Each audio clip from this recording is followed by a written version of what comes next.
Tantra Illuminated with Dr. Christopher Wallace is a journey through the depths of the human experience, as viewed through the lens of the tradition called non-dual Shaiva Tantra. This multi-format podcast delves into the fascinating world of classical Tantra and its intersections with philosophy, neuroscience, psychology, human development, and the broader world of spirituality.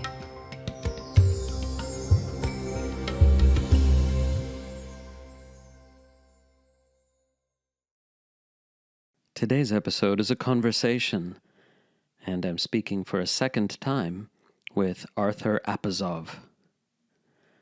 Artur is a truly wonderful being. In my experience, he's an embodiment of luminous clarity. You're about to hear a fascinating and profound conversation. We talk about suffering, how people create it for themselves and maintain it, and how they can dissolve it as well and truly be free of the great majority of their suffering and mental anguish and conflicted emotions. And in this conversation, we do a little bit of informal role play. I sort of take on the role of one of his coaching clients, asking hard questions about these topics, and he responds beautifully. So please enjoy the episode I call The End of Suffering. I'm here with Artur Appazov, who I half-jokingly refer to as the Buddha of Lisbon, also known as the Buddha of the bench. So let's just dive right in and see what arises. First question. Why do people suffer? Well, hello. Why do people suffer? People suffer, in my experience, let's approach it this way. Why did I suffer in my time? I suffered because I believed a certain story about myself, a certain story about what I was, a certain story what I needed to be, and based on that, dedicating a lot of energy to not being something, because that core vulnerability or core pain that we run away from takes a lot of energy for us not to be with. That, in my world, is exactly what suffering is. It's not the pain per se. It's not the life circumstances. It's really the absolutely exhausting struggle not to be the openness itself that you are. And so when your attention gets trapped, or not your attention, but just attention generally gets trapped in that story, and the stories can be very, very subtle. The stories are so subtle that a lot of it is unconscious, psychologists would say. A lot of it is embodied and is experienced as, living reality in the body and feelings. And so when attention gets trapped in a story like that, and then your entire energy is dedicated for decades and lifetimes navigating this strategy, not to be with your pain. This is what suffering is in my world. Okay, so I'm going to recap you said three reasons, which are all interrelated. Mm-hmm. We suffer because we're trying to live up to our stories about ourselves, or we're enmeshed in our stories about ourselves. Like we fail to live up to the positive ones. We torture ourselves with the negative ones. I'm adding a little bit to what you said, but we're enmeshed in our narratives. which are not reality per se, right? And then Right. number two, we're avoiding our pain, our core wound, some might say, and we use stories as a form of avoidance. And three, we're not dwelling in or inhabiting or accessing our true nature as simple openness. Hmm. And that's of course also related to the first two reasons. Is that a valid recap? Very, very true. Yeah, very interrelated. Especially the latter two that you mentioned is that there is core pain and not being with that pain as the third reason, not being your true nature, which is the openness itself. Openness doesn't choose what to be with.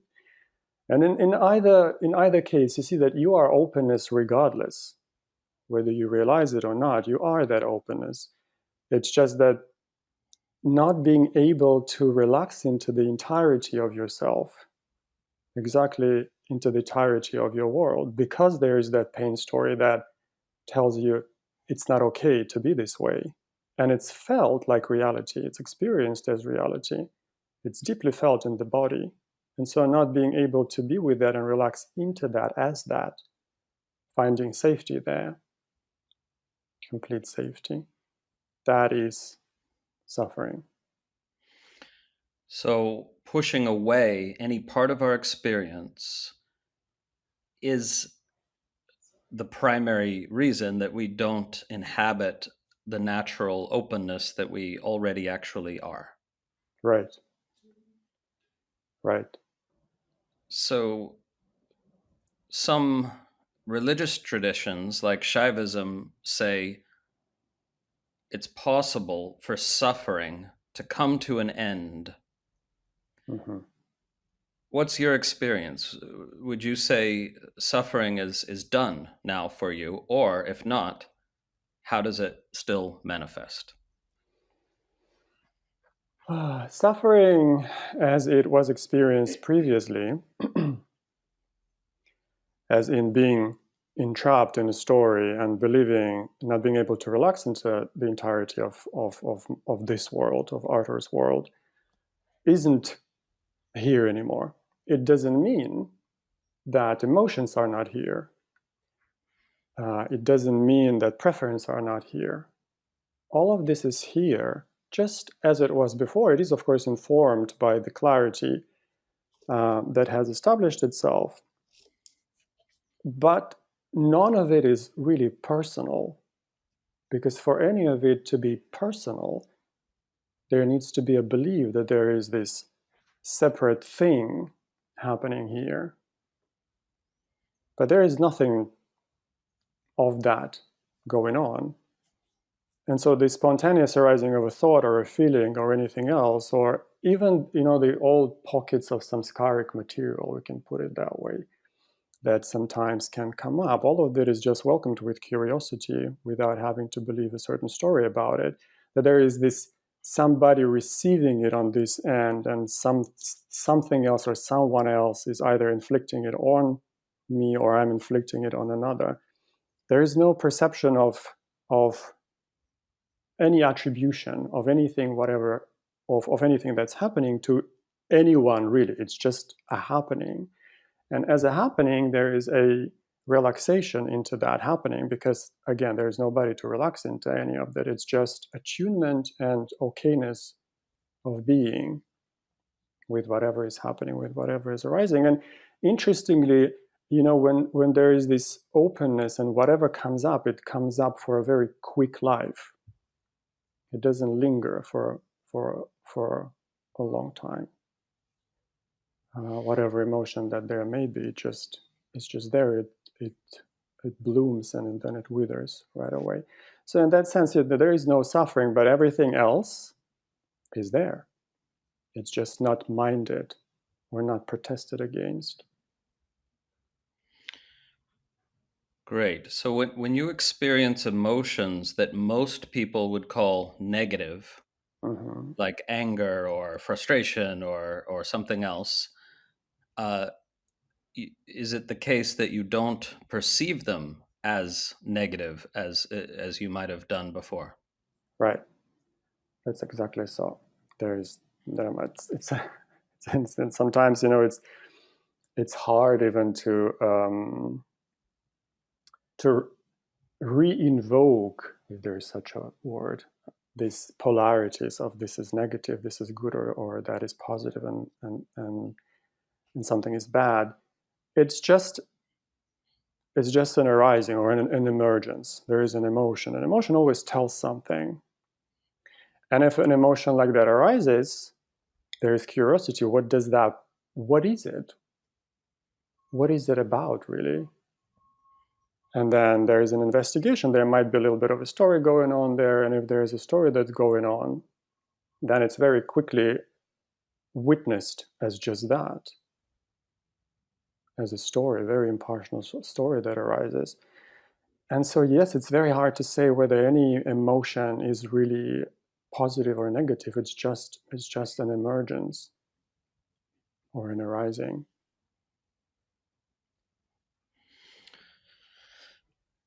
And are you describing what we might call a neutral state, or have you discovered a capacity to savor experience, whatever it is, to savor all the flavors of experience, Mm-hmm. even unpleasantness or disgust? It's probably both. Before I answer that question, whether I delight in it, savor in it, or it's neutral, I would like to address this one thing that, in my world, everything is a yes and a no. And everything is a yes and a no for the reason that either answer requires some kind of conceptual background or conceptual context for any answer to really make sense. So if I say, for example, if yes, I delight in whatever is happening, it is so, it is true, because there is savoring, there is attunement, there is just this complete presence and openness to be with that. But then at the same time, it's also very neutral if we understand neutrality by personlessness, in a way, or selflessness, if you will. If there is nobody there to whom it is attributed, then it is very neutral what and how things are experienced. Whether it's, let's say, the taste of wonderful tea, or anger, or even if we compare to different emotions, that everything is just that emergence made entirely of me, because there is no separate me to relate to that. It's made entirely of me. And so I just taste myself in very different flavors. But it's still me all the way through. Beautiful. So corresponds to the teaching in Tantric Shaivism of samarasa, Mm, which is the notion that even though experiences have different flavors in a way, in another way, they also all have the same flavor because it's simply what you are arising as that. very, very true. I did not know that there is a whole teaching on that. Yeah. So when you previously said yes and no, you Mhm. mean it's always yes and no in the sense of both and, in the Right, sense of like negating the proposed opposition, the proposed right, dichotomy. right, absolutely. So it is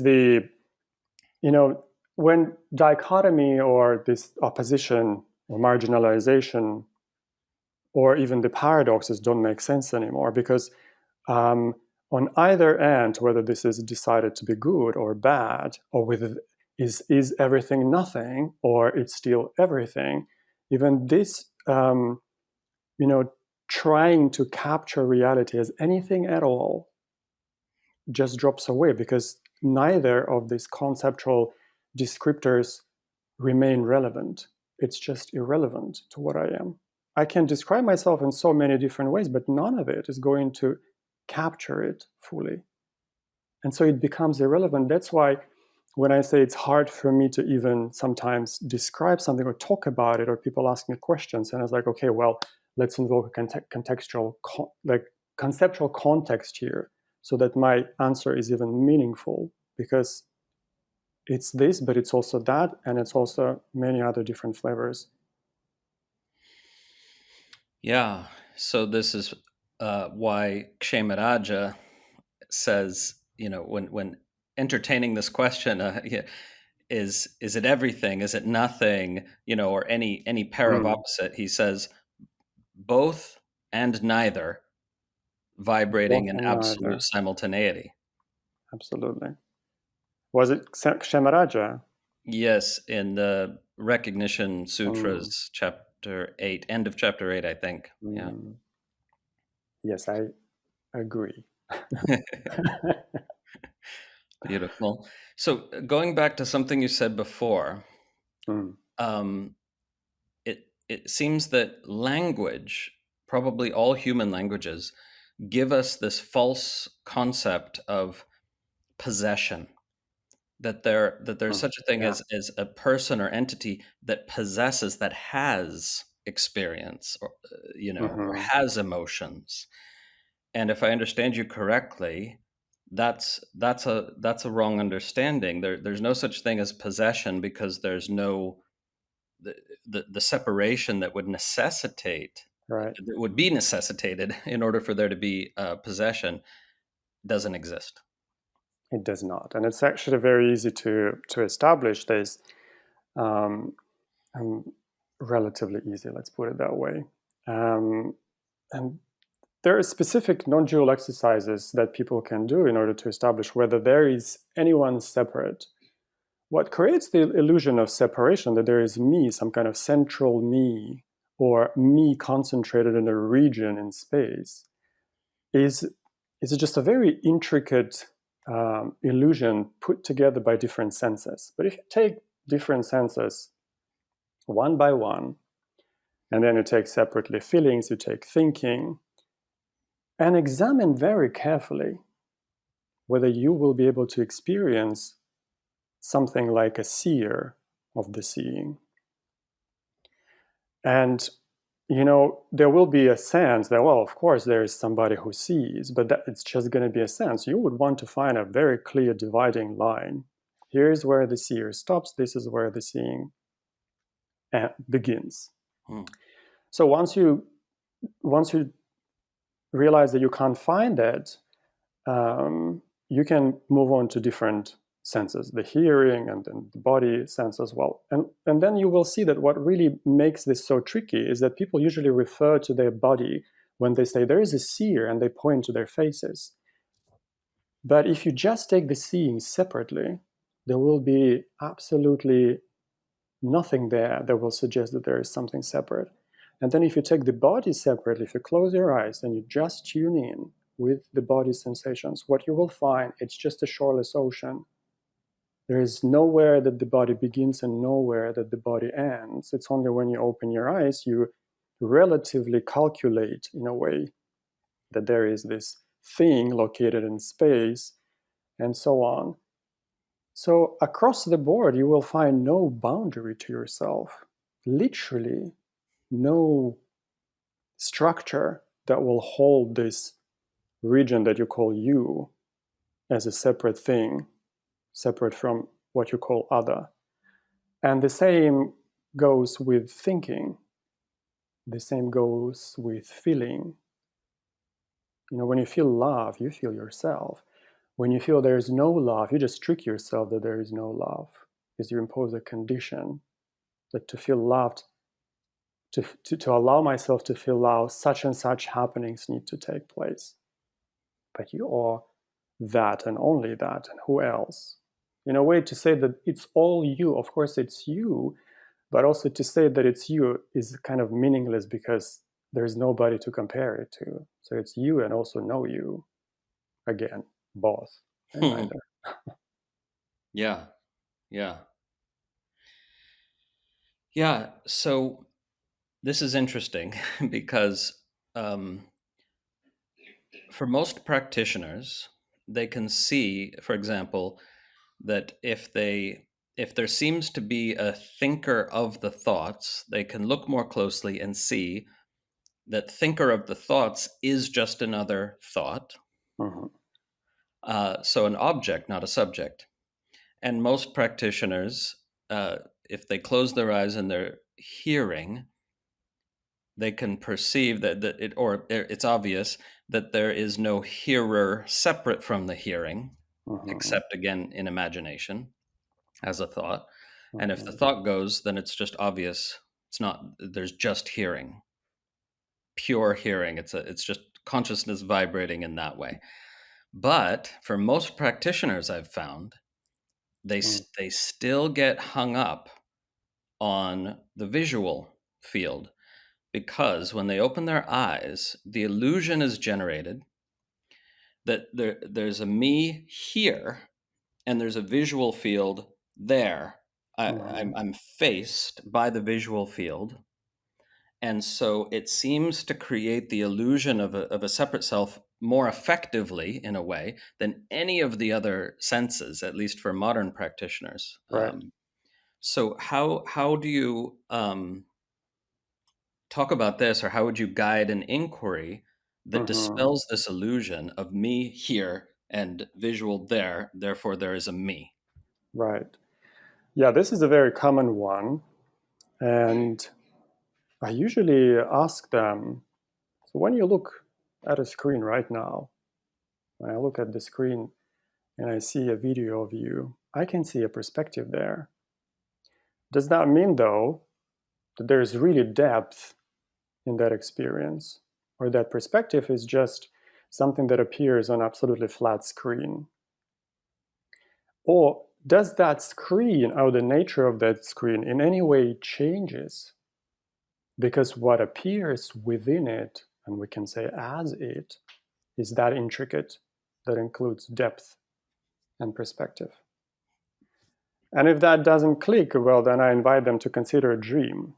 Dream, in my experience, is such a beautiful tool, absolutely incredible tool, because the whole dream is you.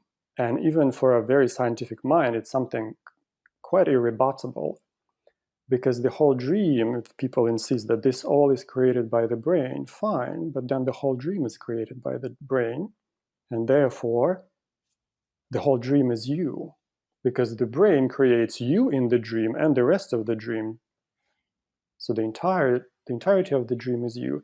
Does the fact that you are the dream in any way changing change sorry does the fact change that you are the dream itself? Because there is a perspective within that dream, because there is this appearance that someone looks from here there. And even then, you know, once you realize that the appearance of perspective and depth is nothing but an appearance, it's also an emergence within you, absolutely spaceless you, clearly spaceless, clearly timeless. And that is just an emergence or an arising of that perspective. Then another step is to really, when you find no boundaries to the seeing, boundaries in terms of that there is no seer and there is no seeing, it becomes also quite clear that, you know, any sense that I look from here out there is nothing but another subtle thought. It's just another assumption. You can't really say which perspective really you look from. There is an expectation, because you like turn your head and then you can go to that other part of the room and look at the chair you were sitting in, that, you know, this is what constitutes this objective spatial reality.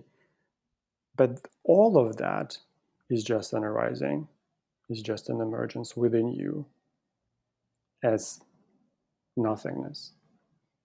So it takes exercises and checking different assumptions, and really making sure that they are either established or debunked. Because you see, when I work with people, for example, the invitation is, please do not believe me. I don't want you to believe me. I don't want another belief school. What I want is you to go and check for yourself. And I'm just going to be walking with you, asking questions. And so it's in a way, it's easier to do when you work with a specific person, because they tell you where the hang up is, where the assumption is. And then you just, because you know where to look at, you invite consideration, and you find that all of it is just a beautiful emergence. Yeah, absolutely. And on that last point, yeah, it's interesting that teaching to a group, whether an invisible group listening to the podcast or a group of people right in front of you, can never be as effective as a one-on-one Mm. guided inquiry, for sure. Yeah. And so just to recap a little, um, the fact that apparent perspective and depth appears in a dream in no way uh, indicates that the dream is anything but you, and we can Mm-hmm. all agree on that. Mm-hmm. So we therefore it's already proven to us that the appearance of perspective and depth and apparent otherness in no way indicates that there actually is otherness, and we have the dream to exemplify that. Mm-hmm. Mm-hmm. And of course, even in the waking state, whether on the computer screen or even in a painting, we can see perspective. A good painter creates the illusion of depth and perspective in a two-dimensional painting, right? And so in the same way that, like, if we close our eyes and listen to sounds, we construe certain sounds as being far or close. But as you said, this is a subtle thought. Even if it's nonverbal, thought can be nonverbal, but you are Mm-hmm. construing that it's distant. It is a thought, right? And if you drop that, and we do this in meditation practice, drop that construal, and then there's just the pure sound, the pure vibration. It doesn't have the inherent character of being near or Mm-hmm. far. So then, if we transpose that to the visual field, we can see, oh, my brain creates this sense of depth, it constructs it, but in fact the entire visual field is intimately right here. Mm-hmm. And Mm-hmm. is that describe your experience Yeah. as well? Right. Exactly that.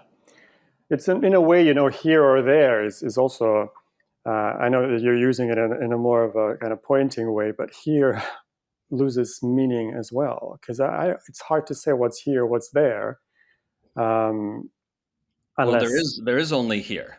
There's no there such is. thing as there. Exactly. And then if there is only here, then even here loses meaning.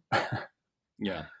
It's just that easiness, and yes, everything is here for the sake of just saying something. Yeah, so when we talk about deconstructing our assumptions, a lot of people don't understand that we mean going all the way down to the foundational assumptions, Mm-hmm. deconstructing all of them. Yeah. Right. Yeah. Anything on which the sense of reality based, anything on which it is based, needs to be looked at.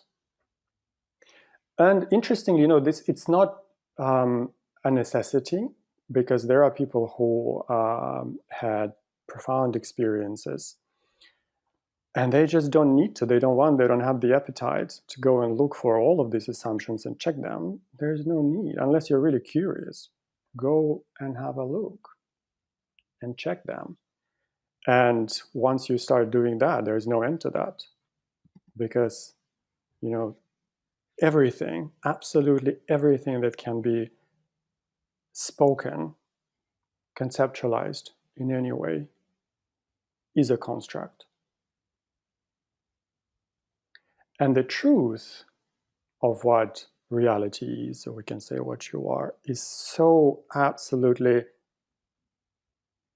unfathomably uncapturable, yet so simple. It's this beautiful paradox that it just kind of makes sense, of course, because only nothing can become absolutely everything, and then experience itself in so many different ways. But yet this beautiful elegance of reality, elegance in this very simplistic yet incredibly complex way, if we are go into this exercise of describing it as something or experiencing as any form or shape. It's just so beautiful.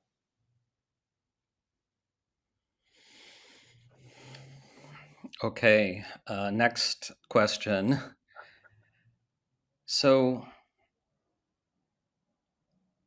if I understand correctly, you experience as your default state this clarity, this clear openness, and I'm wondering, is there ever a shift whereby you shift from the expansive, clear openness into some identity or personality? Like, do you experience shifting back and forth, like becoming Arthur and then releasing that and going back to the expansive, clear openness? Or is there no shift of any kind? Um, the way I experience reality, or the way reality experiences itself, or the way things are seen here, is that I don't even know. It's hard for me to kind of like decide what contraction would be like. Let's say if contraction is being mesmerized by Arthur's thinking, but yet in that mesmerization, in this acute awareness of thinking itself, there is always absolute clarity that that is happening as nothing.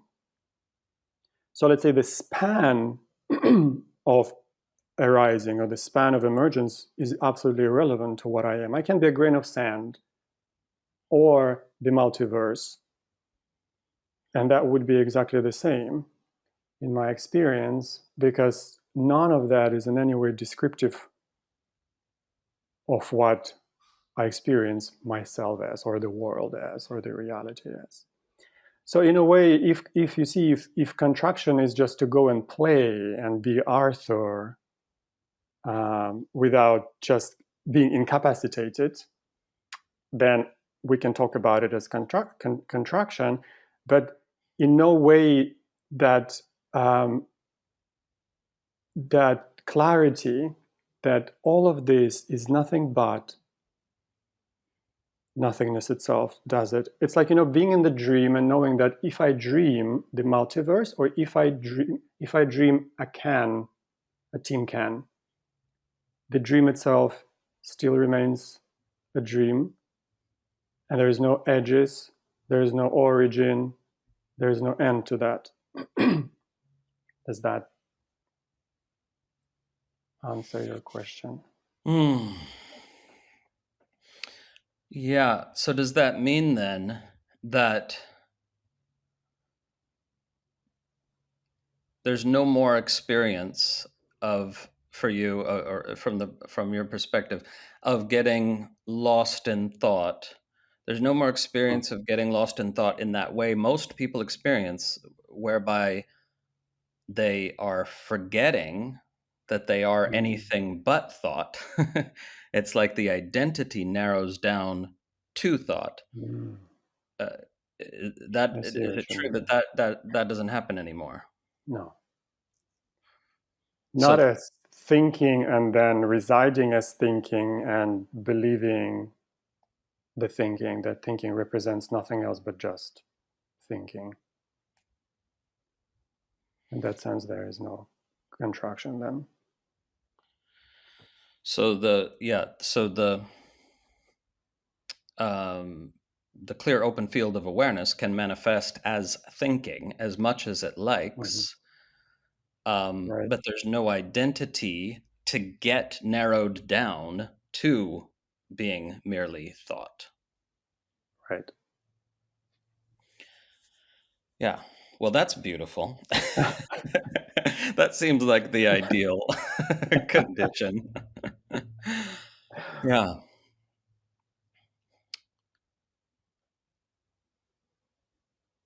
So, yeah, if we weren't recording, I would just want to abide in silence for a while. Just to bask in that. So, would you say, as far as you can tell, this freedom, this freedom, which is a condition of no longer being in resistance to experience, no longer struggling with reality, no longer denying reality, um, no longer reducing yourself to a little subset of reality, that this is possible for everyone or not, or you don't know. It's not just possible for everyone. That's everyone's experience, I would say, because it's very hard for me to imagine now that this would be otherwise. The only reason why this is not experienced in this way, if it is an experience at all, is because, excuse me, is because there is that enchantment. And sometimes I say, a consciousness is mesmerized by a particular form or particular arising, particular emergence. Once that mesmerization and fascination drops, and then drops more and again, one play with the form is relinquished enough. What is noticed is what has always been there, you, as that awareness, presence, silence, call it whatever you want, that beautiful, unfathomable mystery that you are. So clear to you, so simple yet absolutely unexplainable. So, in this state of becoming enchanted, beguiled, mesmerized, Beguiled. um, it's like if there is an identity, if there is a sense of identity, which of course is a construct, but an Mm-hmm. ever-present construct for many people, except in deep sleep, then that identity gets sort of narrowed down to the whatever is mesmerizing you. Mm-hmm. Mm-hmm. um, and but the fact of being mesmerized is not itself a problem, right? Because when you're free of identity, then it has the quality, it seems to me, of uh, just being absorbed in experience. But even that phrase is wrong because there's not something separate to get absorbed. Mm-hmm. It's just Mm-hmm. a certain experience becoming prominent in awareness, and then that prominence of that can dissolve once again, and there's no problem in any of it. So the problem remains, that which creates suffering is this background sense of identity, which can Mm-hmm. then get reduced to uh, suffering, like I am suffering. That's the reduction of identity Mm-hmm. to that perceived experience. Am I on the right track there? Absolutely. Actually, it's a very beautiful catch there. Because what you're saying, in a way, if we follow the logic to the very end, is that there is really no difference between awakened state and non-awakened state. Because both are made of the same thing, if even we have to call it both. It's still that absolutely impersonal, beautiful consciousness experiencing itself. It's just in one occasion there is awareness of that, which is just more like self-awareness. And on another occasion, it's that same very thing that just very, very enchanted and mesmerized by something, a form of itself. So the only thing that's happening here is we can describe it as just that self-awareness that's present in one, state and not present in the other. And interestingly, even when it's present as self-awareness in one state, it also is then arranged conceptually in a way, because then we call it awakeness, then we call it something else. But the only thing that emerges is just that self-awareness that then receives some kind of conceptual overlay that's absent in another experience where there is no such conceptual overlay and there's just enchantment by a form. And when that recognition takes place, the deep recognition, there is absolute clarity. And by the deep recognition, I mean really just the recognition of the fact that you're nothingness itself, that there's nowhere else that, or no further that this can be reduced.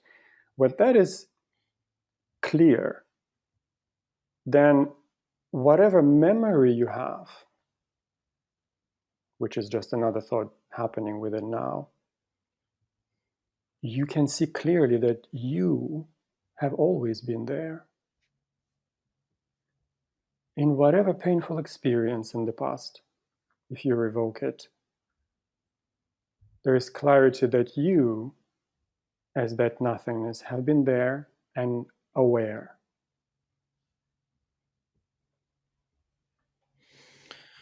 Yeah, and this is hugely significant, I would say. I've been a part of spiritual communities that explicitly or implicitly demonize contraction, Mm. right? They make out contraction to be a bad thing. I'm in a really contracted state right now. I've lost my bliss. I've lost my remembrance of my divinity. And I'm in this contracted state. I feel snarled up inside, and there are these tight or dense emotions, and this is Mm. different. This is opposed to the Mm-hmm. expansive state, which is clearly divine. Mm. So it's almost as if in these supposedly non-dual communities, it's just a more sophisticated version of God and the devil. you know the contracted state is now the devil, as opposed to the expanded state, which is God. Of course, nobody says it like that, and they don't think it like that, but it to try to call it out, we could use this kind of language. And so, is it correct to say that the fundamental mistake is seeing contraction as the problem, when it's actually identity which is causing suffering? That is to say, Mm. a, a Mm. virtually ever-present, unexamined thought, Mm. like believing the thought "I am" and then giving it attributes, equating it to an experience. I am suffering. I am angry. I am afraid. That the problem is mistaken to be the anger or the fear, when it's actually the I concept. Is it right to say it that simply, or is there more to it? It, we can say it that way, definitely, because there is no problem with contraction, and that's why I have a little bit of a problem calling it a contraction. Because in my world, it's not a contraction. In my world, contraction is really something unfathomable. Contraction of what? It's just a change of form and a change of experience as form, because experience also is a form. But just that, however subtle, it's still a form. The bliss that is being described is also a form. So it's shifting from one form into another, and the preference of being in the blissful state, because it's easier to relax and be with all of what is in that state, in that experience, rather than in a contracted experience when it has been judged and conditioned not to be with in that same openness and acceptance and embrace. And so, and there is where that I concept sits, to which you refer, is that these deep parts of our pain usually have this very powerful misidentification. And of course, we don't want to be there because there is that identity. And there's this misidentity rather than identity. And then a story goes that this is very unsafe. It's just unsafe. And then the body cringes and the body goes into the overdrive. And all of this is experienced as just very unsafe.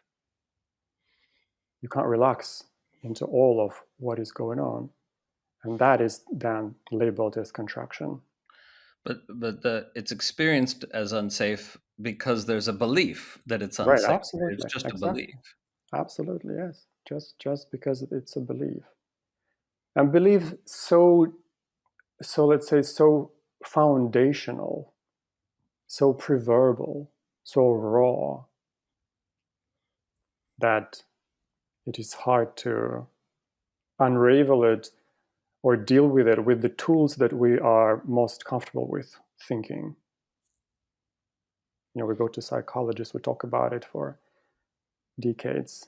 It helps somewhat, but Maybe. maybe if you're lucky. Okay. So this is really important, I think, for all practitioners, that when thoughts are verbal, it's easy to look at them and say, "Oh yes, I recognize that that's a thought, and it's a story, it's a narrative, and maybe with some practice I can choose whether to believe it or not, instead of compulsively believing it." And that's relatively easy compared to working with these thoughts that are not actually expressed in words, because the assumption there is so deep, it doesn't need to be expressed in words. It can exist without verbal formulation, right? Mhm. And so these deep beliefs, which in the Shaiva tradition are it's described as being a particular level, the Pashyanti level, these deep beliefs that are unexamined, but they are beliefs. And they manifest interestingly as feelings. and Mhm. and in our culture today, unlike 1,000 years ago, there's this interesting presumption that our feelings are inherently valid. And I'm not saying they're invalid, of course, but that our feelings are kind of a warrant for truth. Like that if I feel unsafe, that's the same thing as being unsafe, Mhm. because I feel that way. And this is interesting, right? Because we can't say that feelings are any more valid as indicators of reality than thoughts are, because they're almost always, not always, but almost always arising from an unexamined, unverbalized thought or assumption. Do you agree with all that? I absolutely agree with all that. Feeling really quite often is a combination of, let's say, a somatic experience, bodily experience coupled with a thought, even if it's a very unconscious thought, even if it's a thought that formed very early in life, but it's still a thought. And then that creates a feeling, and feeling creates a sense of reality. But it, as you say, does not in any way does not indicate and is not an indication that what is experienced is inherent in reality, is inherent in its structure, that is somehow out there independent of me. That is true, because how we understand truth is that truth is out there without me. It's objective, and it's so.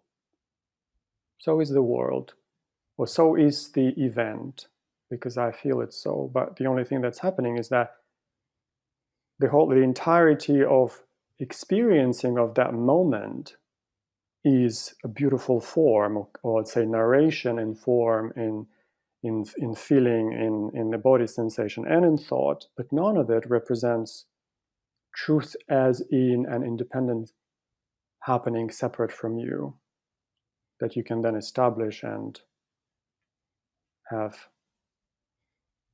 as proof of sorts. So yes, feelings are also just we can say a story, or we can say it's just a form, it's just an arising that is linked to other forms and other arisings, such as thoughts.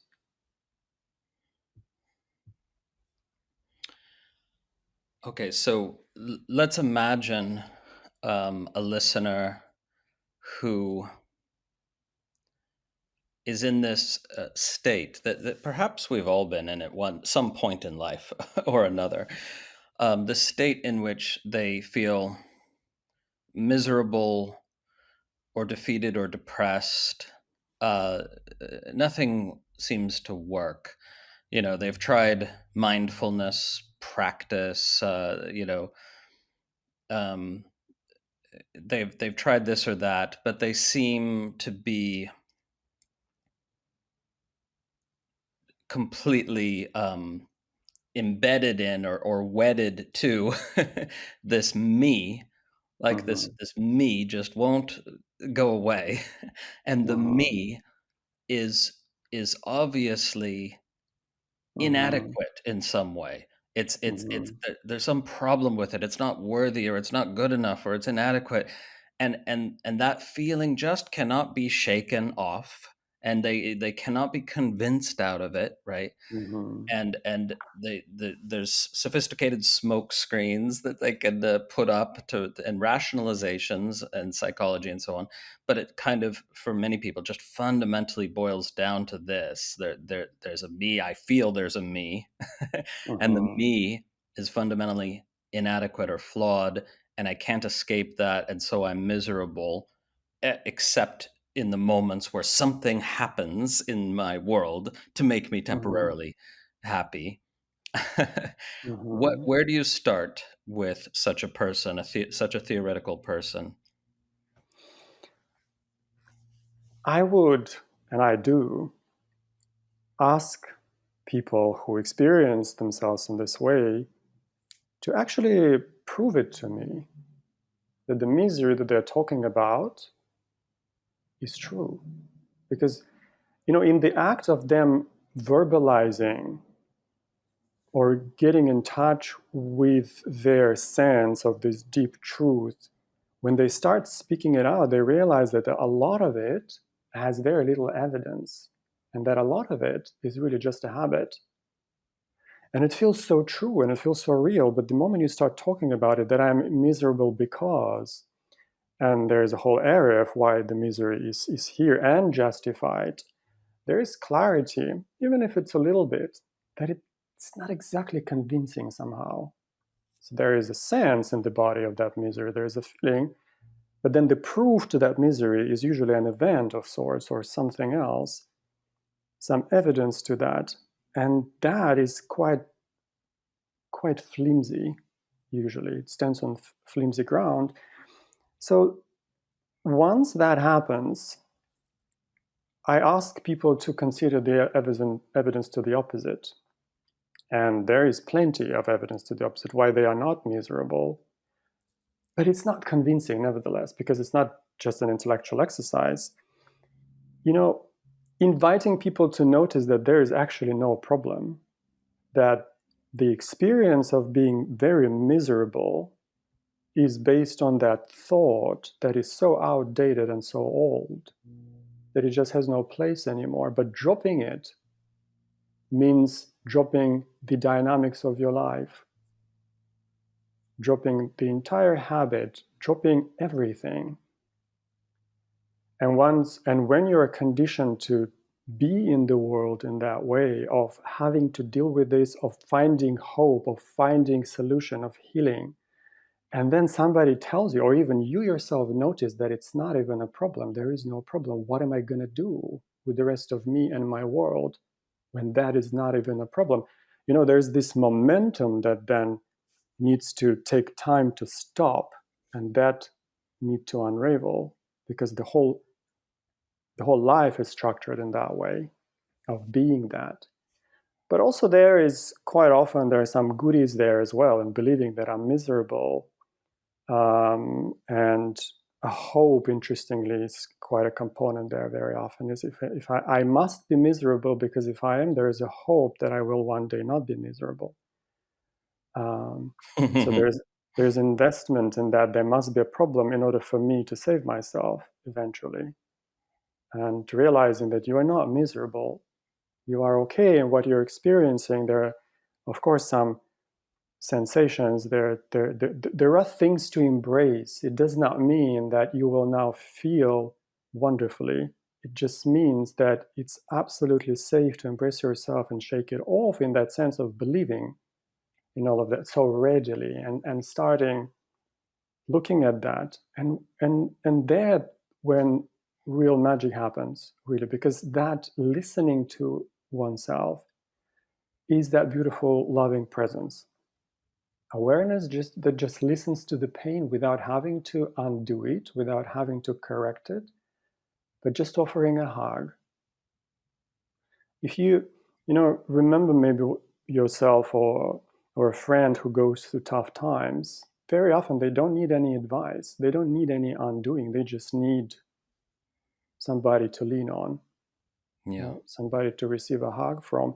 So when you turn towards yourself in that same beautiful way, for every feeling that you've been shying away from, for every sense in the body of contraction that you've been shying away from, and just quietly, and you already are doing that, but just becoming aware of that, you are just holding all that so beautifully, so lovingly.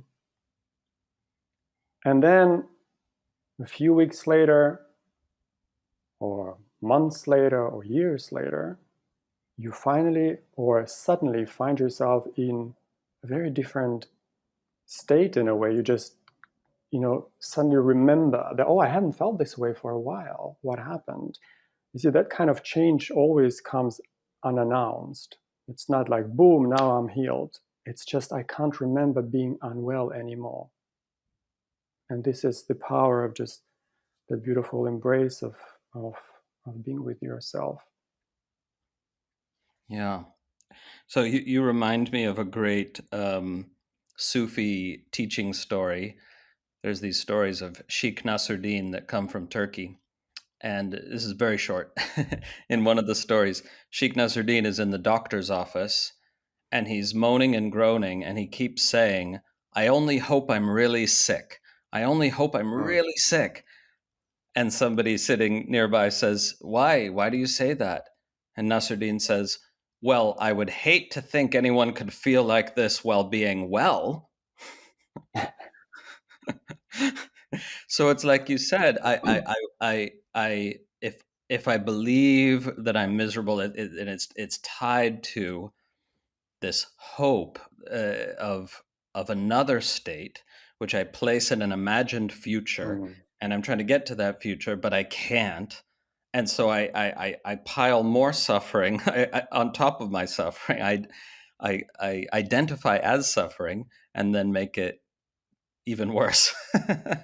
It's amazing. Make it even worse. And at the bottom of it all, at the core of it is again that unwillingness, or maybe even a habit of not being with your pain, because pain itself is true. The pain, as in this arising of sensations, it is true. What's not true is the story about it is not true. That someone is in pain, or is in grief, or in anger, that is their truth of what actually is happening, but not as a descriptor of reality. And so, what we are saying here, what I'm saying here, is not that you are not going through some tough times. Maybe you are going through some tough times, and maybe it's time to admit it and give yourself that hug instead of running away from it. Yeah. And just to clarify for listeners, because it would be easy to misunderstand what you were saying before. They think there's evidence for I'm not good enough, I'm a failure, whatever. And you investigate, you see that the evidence is probably pretty flimsy, and you direct them to look at, well, there's all these other qualities happening too. And the misunderstanding would be that you're just teaching, focus on the positive, Mm. to counteract this negative thinking. But I know that you're actually taking it deeper, Hmm. right? Because you're guiding people to recognize themselves ultimately as the formless ground within which all these arisings occur. And it's somehow easier to recognize that once you've seen um, a bigger scope, a bigger field. It's like you're caught up in the negative thought, and then the coach, in this case you, directs attention to, oh, there's these other things going on, and it's almost like just a way of opening up the field a little wider to make it more likely that they'll recognize themselves as the formless ground that arises as all of this. Is that Mm. the correct That is characterization? a very correct characterization, because you see, when you address this poignant nodes of misidentity, let's call it misidentity rather than identity, and you run away from that, you're very busy running away from yourself as that arising, trying to be the opposite, because this is where the salvation usually seems to be. There is just no quote unquote space to notice yourself as space. And it's utterly uninteresting to notice yourself as space, because what is interesting is relief. And relief usually is preconditioned to be seen as that opposite from what I secretly believe I am. And my invitation is always to go where the moment invites. How do you feel right now, actually? What do you think about it? And it's usually very quickly we end up in some places where people aren't likely to find themselves when they're on their own. And when those places of pain are investigated and just, offered this voice to be heard, the pains, the stories, whatever they are, offered to be heard, and then gently a question mark is placed at the end of that story, gently. This is when, that openness then becomes more visible or more pronounced, because that grasping is released. And when grasping is released, the natural rest that takes place, this natural relaxation, then allows for self-recognition as that either space, we can call it space, or we can call it the nothingness itself. Yeah, beautiful. So I would propose that when people feel averse to being with their pain, again, they think the problem is the pain. Pain is unpleasant, so naturally I'm averse to it. Mhm. But it's this amazing mistake of not realizing that it's the me that's the actual source of the aversion, not the pain. Because if I'm intimate with the pain, but with this whole thing of I have pain, I am Mhm. in pain, there's this whole thing that gets sparked, whether it's conscious or not. What does this mean about me? I like to imagine Mhm. I'm a good and whole and functional person, but if I face this pain, I'll have to realize I'm a fucked up person. I have issues, or and Mhm. if and does it mean my future is going to be different from what I imagine because I have this bad stuff in me. It's this whole crazy thing that the mind runs with without even realizing it's doing it oftentimes, where it's like, what does this pain mean about me? Mhm. Mhm. And that's the source of the inhibition in being with it. And then we project it onto the pain and believe the pain itself Right. is the source of the Yes. inhibition. Yes. And Very, very it's a true. profound confusion. It is so. And one of the reasons why it's so hard to go take a look at how the story goes, is because it is experienced as true. It is absolutely experienced as truth beyond any doubt whatsoever. I am unworthy of love, and it's a full stop. It's the fabric of my reality. It's not questioned even. It's so deeply believed that going there for an investigation is not an option, because why go to investigate something that is there as truth? This is why we shy away from these deep pains. But as you say, that the gold is there, is in the pain. When you take a look of what is it that I tell myself, and this is what I tell myself, and you allow for that to be heard, give yourself a hug again. And that's it. You see, the power of awareness is that whatever it touches, it liberates. There is no calculus there. You give yourself a hug, and it's gone. It's that simple. Not the whole thing is gone, but figuratively speaking. But if that's all I do, it's just going to be gone very temporarily. Don't I need to get further down to the root? You said awareness liberates, so I need Yes, to bring awareness to this concept of the me in order to absolutely. liberate it, right? But you need to start somewhere, because pain is a concept of me. Me is a very, let's say, complex thing.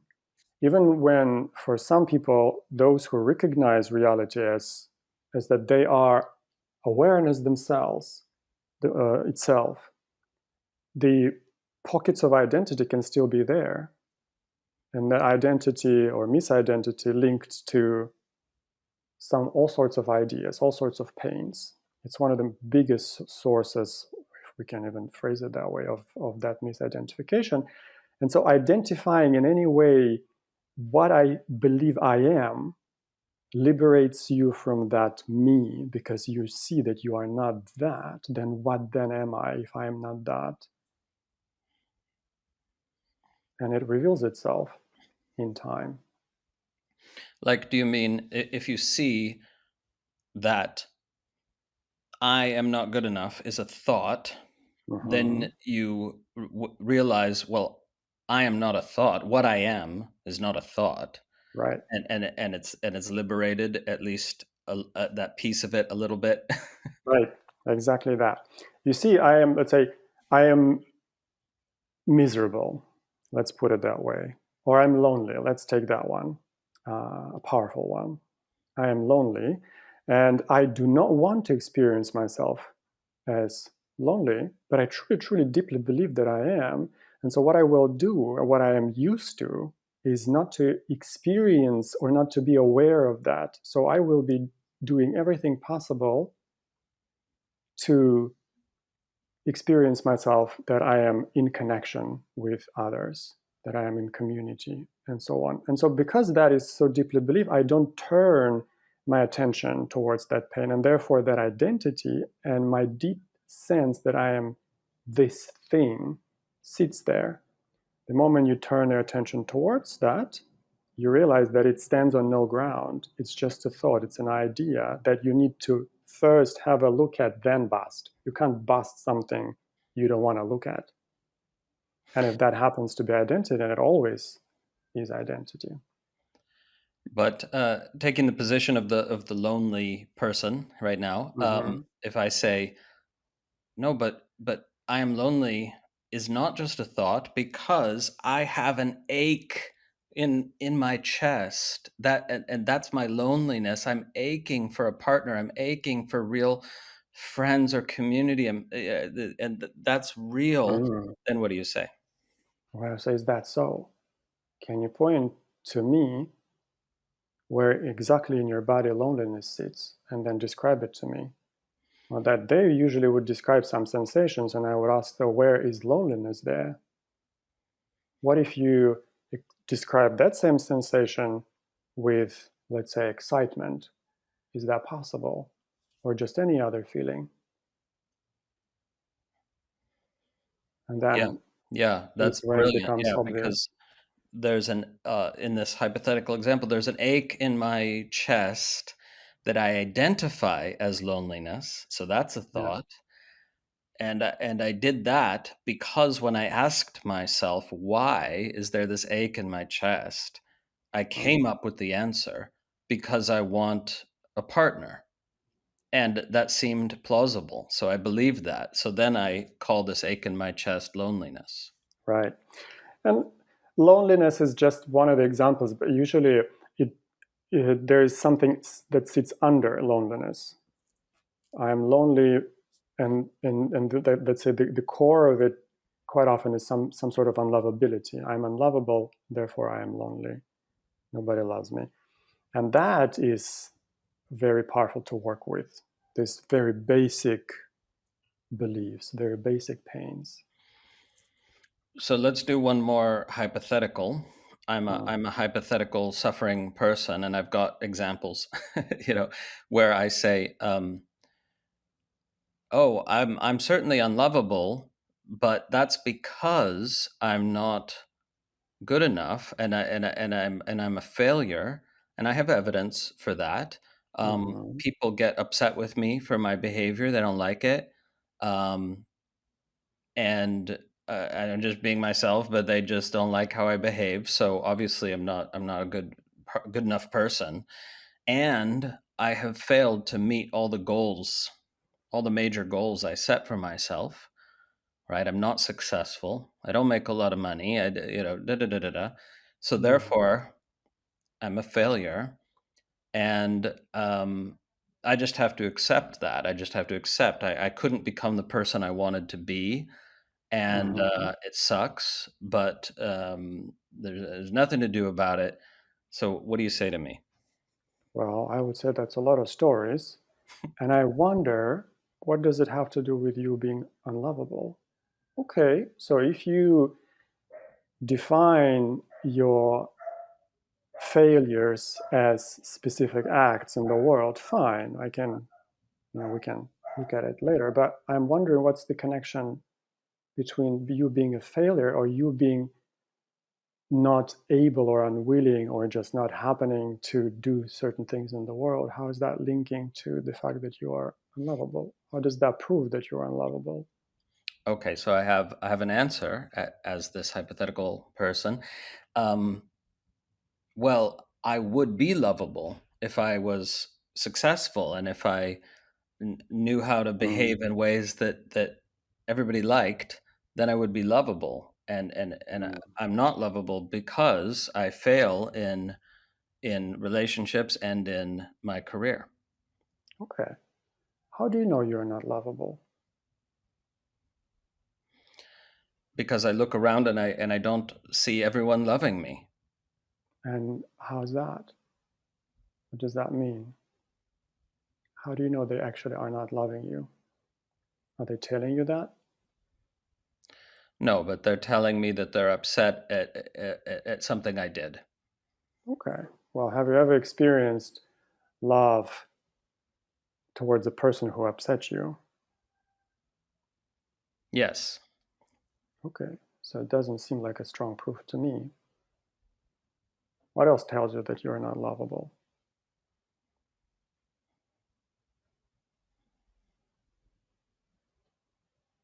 my mind.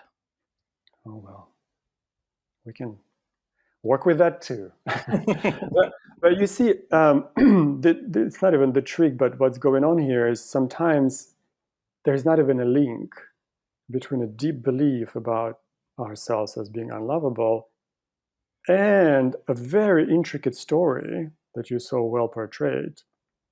And the story checks out within the story itself. I'm a failure because there are certain conditions that are fulfilled and there is a good explainer, but then it's linked to something that's so inherent to you as a human being, as just the consciousness itself, that you are loved. Of course, you're lovable. But then there's this link that I am not because. And there is this because, and that because has very little to do with that belief. Yeah, in other words, there's a kind of leap of faith, but in in a different sense from ordinary usage of that phrase, right? There's a leap of faith that generates suffering, where it's like Mm-hmm. leaping to this thing. That's a good one. Yeah. Yeah, and it's important what you said, that the story checks out from within the story. Mm-hmm. And that's the thing, is like it seems so convincing because in the conditions that we have set up, the Mm-hmm. story seems true. But if we undermine and question those conditions themselves, then the story starts to fall apart. We have to go to a broader context. We have to go more meta, and then the madness of the story being taken to be true starts to kind of appear. Mm-hmm. Starts to become visible. That's true. And these are those moments when, people realize that, oh, damn, if this is not true, if I'm lovable, then what does that mean? And the whole structure of trying to get love from the outside becomes meaningless. And then it takes time for that momentum of this whole structure of life to just unravel itself and undo itself slowly, to learn a new habit in a way. But there is a potential pitfall here, right? Because if we generate suffering by believing the thought, I'm unlovable, I'm not good enough, and then we put some energy into believing the thought, I am lovable, I am good enough, Mm-hmm. it never gets to the root, if that's as far as we go with it, because we're still operating in the same horizontal plane, right? Whereby I'm trying to get a result by believing something Right, that's the opposite of what was believed before. So what we want to, right, have some way of dropping out of that horizontal plane into something deeper, which encompasses these polarities, right? right.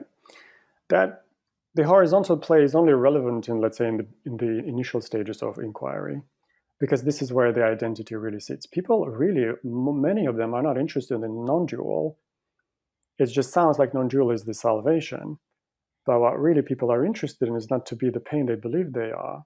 And so there, that horizontal plane is relevant, because if the deep belief is in the fact that I'm unlovable, to consider, not to repeat as an affirmation that you're lovable, just to consider some moments in life where you are lovable, will undo the truth, this unfallible objective truth that is experienced, that I am unlovable. So once that is done, this needs to be discarded, because you are neither lovable nor unlovable, because this is irrelevant to what you are. You can experience myself as both lovable and unlovable as a story, but what you truly are cannot be in any way, described or put in a box of lovability or unlovability. It's absolutely and utterly irrelevant. Yeah. But you see, for that to emerge, the mesmerization and enchantment needs to be dealt with. And this is where the healing, and we talked about it last time, can be relevant to the process. You see, because that kind of the healing, not as in convincing myself that I'm the opposite of my pain, but the true unraveling of the stories of pain, if we can call it healing, are relevant because they ease the enchantment. They take your teeth off that thing they latched on, and then in the relaxation can notice itself. It can happen the other way as well. This is what happened to me. You mean you spontaneously recognize what you are, and I then the spun, teeth and start then to unclench? exactly for me, and I, I would rather maybe have it the other way, but it was first the recognition, and then this very flavorsome consideration of all the stories. Yeah. And you said you would almost rather have it the other way because your process was so intense, so compressed into a Yeah, relatively short amount of time and super intense. yeah, it was very intense. In a way, of course, there was no, you know, believing in any of it, but as a part of the unraveling and the energy expressing itself, there were the whole area of different feelings, and there was anger, and there was a protest, and there was deep grief and pain, and just you name it, and it was just undoing itself, unraveling without having to actualize it. It was just unraveling it all within. You probably wouldn't say that I was going through something if you saw me, but the whole thing, taking an issue with the goddess, you name it, everything was there. That, take away your awakening, I don't need this, and all sorts of thoughts were just there. And the most bewildering was that none of that was believed, which made mind even more intensely crazy. I wouldn't say so, but expressive, because usually, it's a kind of an infantile reaction when you throw a tantrum and mother responds. This is what mind does when it goes out of its way by throwing as much of a big tantrum as possible, so that mother responds, whether it's, and the mother figure or caring figure can be whoever in your life or in your imagination even. And when that settles, when the mind finally accepts that that story isn't true and you're not getting goodies for this anymore because you are okay, more than okay, okay and not okay are not even relevant to you, then the mind catches up. Yeah, yeah.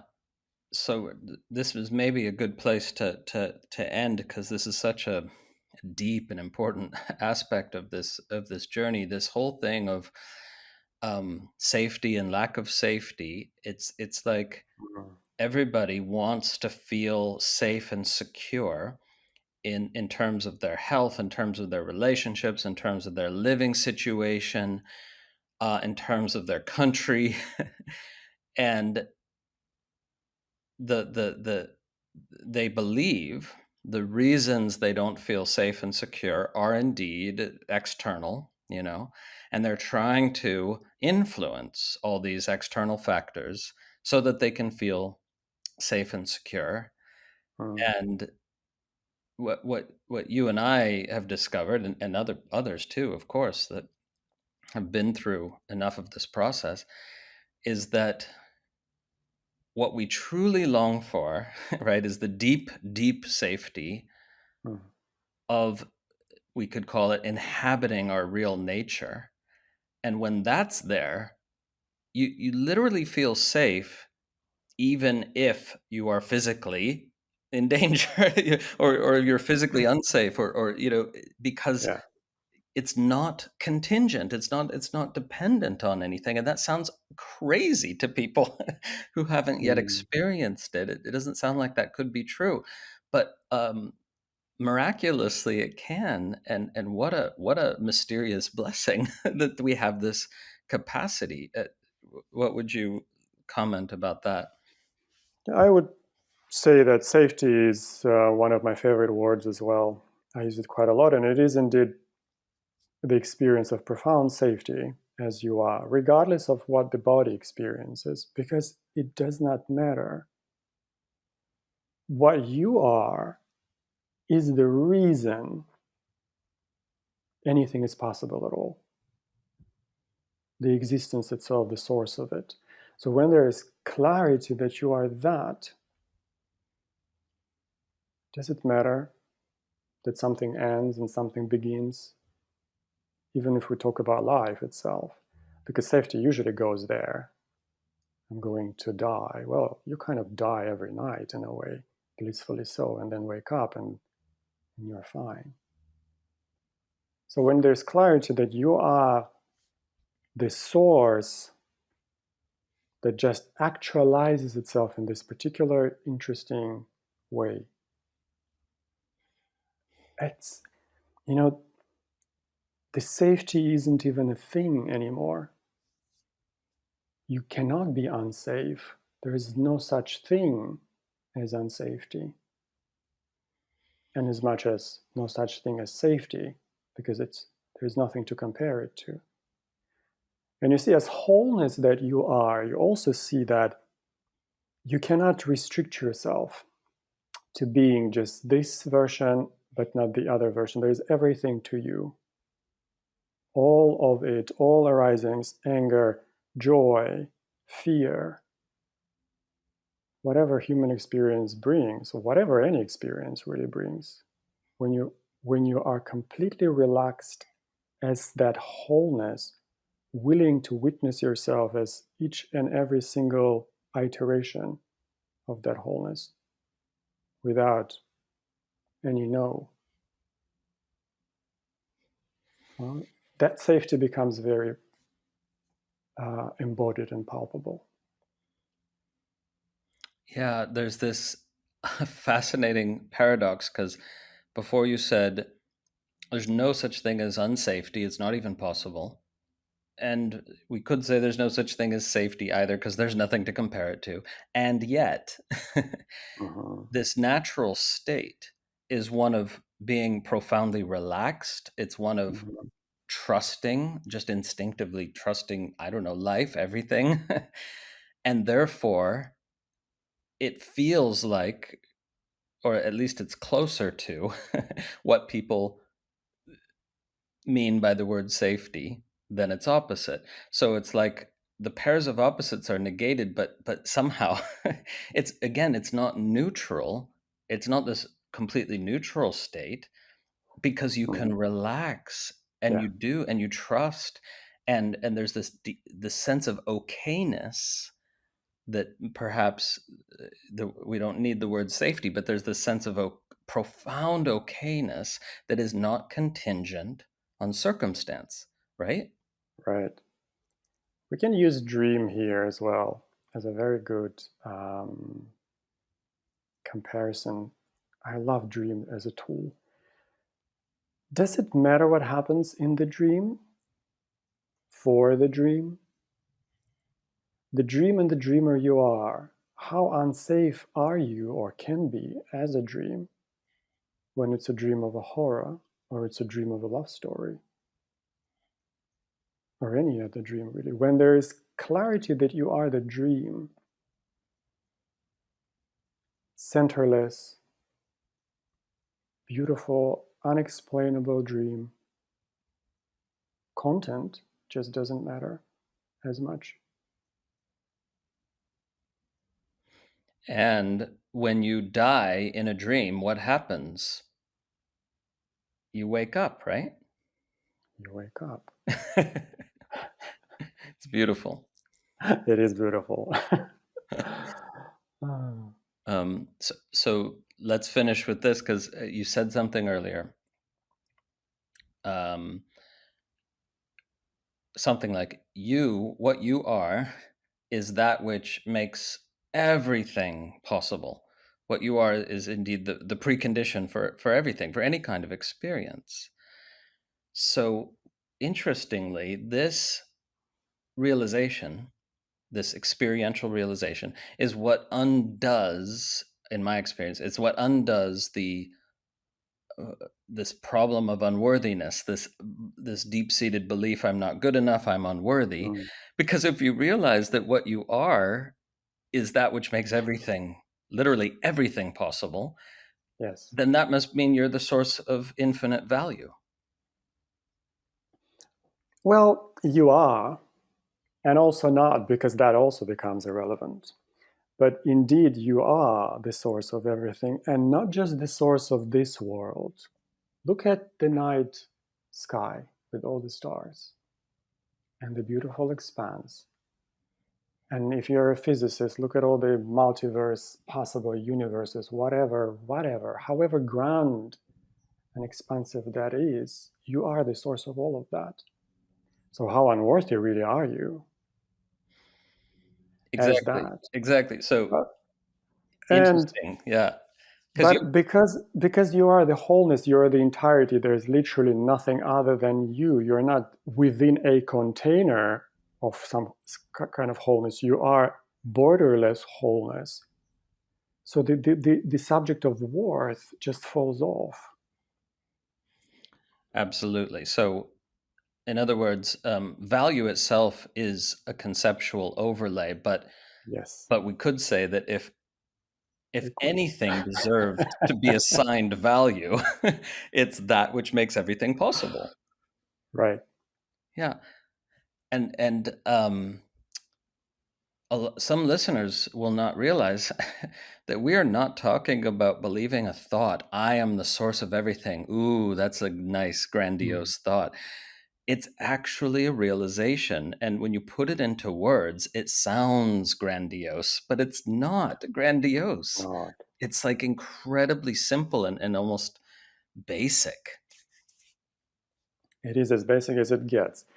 Um, you know, sometimes I have a feeling that people um, have this imagination that this ultimate reality is somewhere tucked away, and they need to get to it. And they now live in this world that is a product of it, but not exactly it. And it's not the case. This ultimate reality is you're seeing, you're hearing, you're breathing. It's absolutely everything. Just like in the dream, go back to that example of the dream. Whatever is dreamed within the dream, whatever structures, whatever thoughts, whatever worlds, it's still a dream, made of the dream, made of you. Same here. Very obviously. Wow, it's wonderful.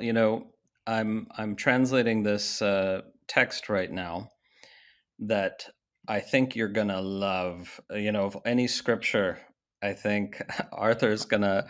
I have a favorite one. I can tell you that one after you've Okay. No, but you've never read this one. It's never okay. been published. Okay, good This point. this might be your new favorite Okay. because it so perfectly corresponds to Mm. everything that we've been talking about and that you've been sharing in this conversation. And you just reminded me of one verse from this text, which is called Chuma Sanketa Prakasha. And this verse says, this might not be my final translation, but it says, though reality or truth is always shining everywhere for everyone, people only realize it when having it pointed out by someone who's experiencing it. Mm. But the opposite of tucked away somewhere, shining everywhere for everyone. For everyone, so true. Shining everywhere for everyone. That's the really incredible paradox and beauty of it, is that it's not even hiding. It's not even trying. Yeah, yeah. So that's the interesting thing. Alan Watts in his famous statement, reality or God's favorite game is hide and seek. It's not even, right? it's It's like not a it's like we pretend that we're playing hide and seek without actually playing it. right. Yeah, very that good one. Good one. Because it's absolutely not hiding. It's not playing anything. We can again relate or describe it in that way. But also it's just its truth. What it does as a form is its truth of the form.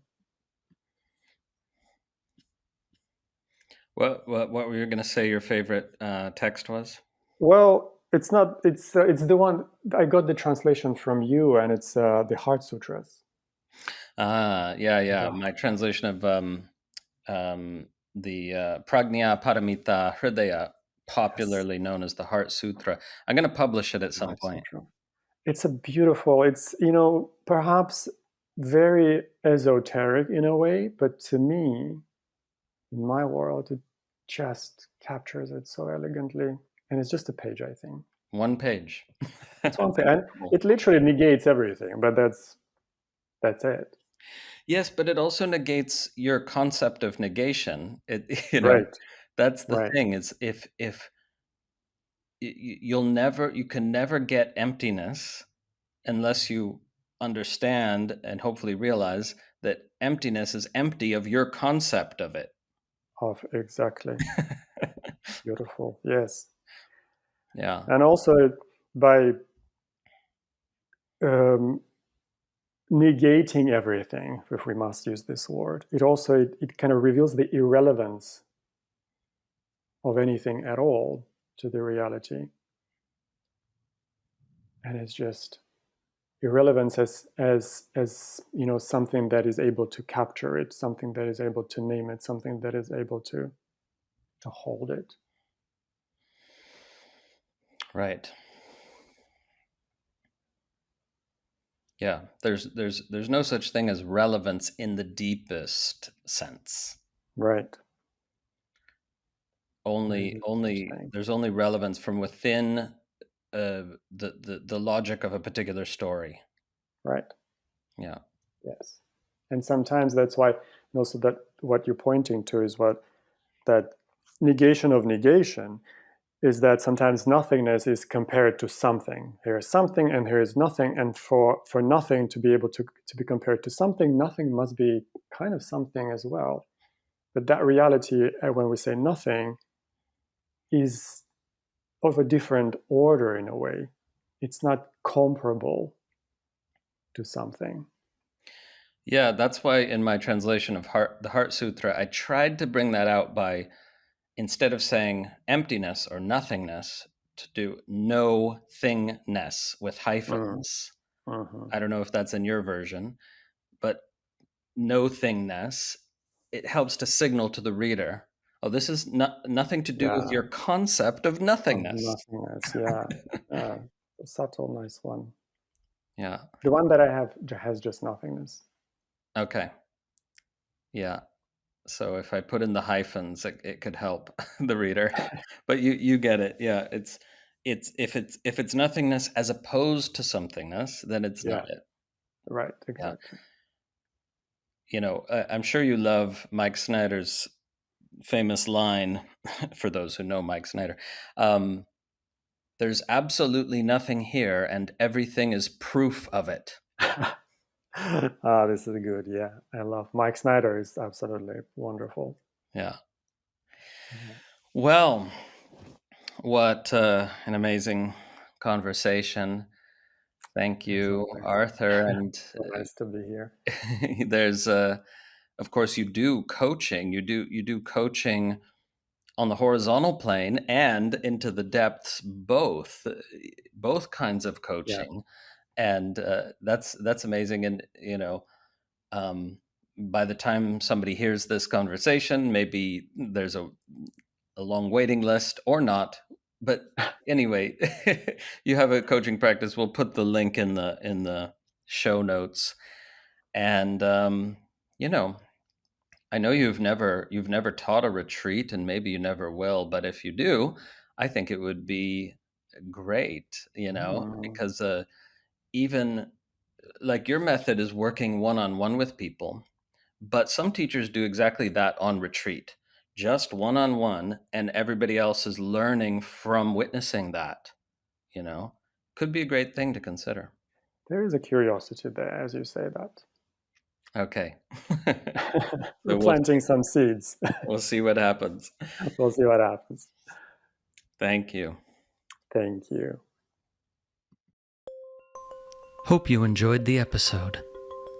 Remember, you can always find out more about the tradition of non-dual Shaiva Tantra at tantrailluminated.org, where, if you wish, you can become a subscriber to our online learning portal, and you'll receive access to a vast number of recordings, including a comprehensive curriculum in tantric philosophy, tantric yoga, guided meditation, and much, much more.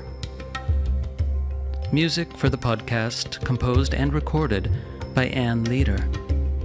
Find her at annleader.com. Podcast produced by Grazia Tribulato. New episodes drop every week, and may all beings benefit.